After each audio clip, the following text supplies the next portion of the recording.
Vous êtes incroyable. Vous en doutez? Et pourtant, vous pouvez vous mouvoir dans des environnements qui vous sont défavorables. Vous pouvez perfectionner n'importe laquelle de vos compétences avec un peu d'entraînement. Vous êtes même partiellement capable de compenser un sens perdu par l'amélioration d'un autre. Mais ce que je trouve le plus incroyable chez vous réside seulement dans une zone de votre anatomie, mesurant en moyenne 1400 cm3. Et comme toutes les meilleures explications commencent toujours par une courte démonstration, alors démontrons. Et pour ça, fermez les yeux. Oui, fermez les yeux. C'est fait? Bien. Alors visualisez l'endroit dans lequel vous vous trouvez et prenez de la hauteur, autant que vous le pouvez, aussi loin que vous le pouvez, jusqu'à sortir de l'atmosphère et pouvoir observer notre belle planète depuis le cosmos. Au loin, par-delà Mars et Jupiter, vous devriez voir les anneaux de Saturne illuminés par le soleil.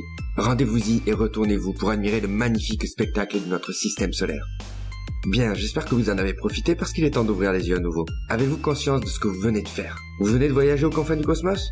Non, vous venez de faire voyager votre esprit aux confins d'un cosmos que vous avez créé intuitivement, et cela sans que votre esprit, lui, ne quitte jamais les 1400 cm3 de votre boîte crânienne. Au passage, félicitations, vous venez de créer un morceau d'univers. Alors certes, je vous l'ai dicté, mais dans une voiture, ce n'est pas le GPS qui conduit. Tout comme dans ce voyage mental, ce n'est pas ma voix qui a créé ce que vous avez vu. J'ai pris comme exemple notre planète et ses voisines, dont vous avez déjà une représentation mentale, mais j'aurais très bien pu changer les noms et votre esprit vous aurait donné d'autres images, des plus classiques, aux plus extravagantes. Et en plus, je ne pense pas que cela vous ait demandé trop d'efforts. Pourquoi? Parce que dès le départ, je vous ai demandé de prendre de la hauteur. Littéralement de vous envoler, ce qui vous est normalement impossible. Je vous ai détaché du réel, et à partir de là, plus rien ne vous était inabordable. Et vu que qui peut le plus peut le moins, maintenant que vous avez créé un univers, qu'est-ce qui vous empêche de créer quoi que ce soit d'autre? Une ville, un bâtiment, une pièce, une personne, un objet, et de cumuler tout ça pour créer une œuvre complète. Je vous ai déjà expliqué comment développer votre imagination, et aujourd'hui, il est temps d'aborder le sujet de ses limites. On entend souvent en création que votre seule limite, c'est votre imagination. Mais on oublie trop souvent de dire que votre imagination,